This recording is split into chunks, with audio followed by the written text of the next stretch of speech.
Trailer చూసిన తర్వాత ఈ వాంటెడ్ టు జాయిన్ రా అని తెలిసింది. ఆ రా జాయిన్ అవ్వడానికి ఆయన చేసే కష్టం బాగుంటుంది, కానీ అంత జోవియల్గా సరదాగా రాని ఎవరు వాళ్ళ చేతుల్లో తీసుకుని వాళ్ళు ఇష్టం వచ్చినట్టు చేయడం అనేది అంత కరెక్ట్గా అనిపించలేదు.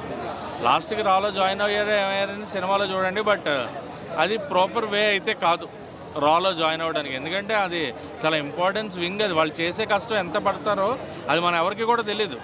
వాళ్ళ కష్టం ఏంటి, దేశం కోసం వాళ్ళు ఎంత కష్టపడుతున్నారు అనేది.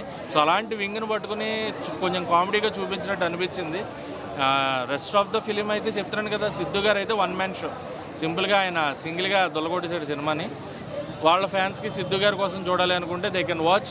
అండ్ వైష్ణవి గారి పెర్ఫార్మెన్స్ ఉన్నంతలో ఆవిడైతే బాగా పెర్ఫామ్ చేశారు. బట్ ఇంకా చేయొచ్చు, బెటర్ ఉంటుంది, ఆమె క్యారెక్టర్ ఇంకా బాగుండొచ్చు అని అనుకున్నా. డ్యూయల్ రోల్ అంటే ఒకళ్ళే చూసిన వాళ్ళకి అర్థమైపోతుంది, డ్యూయల్ రోల్ ఏం కాదు. సో గొప్ప పెర్ఫార్మెన్సెస్ అయితే లేవు భయ్యా సిద్ధు గారి దగ్గర.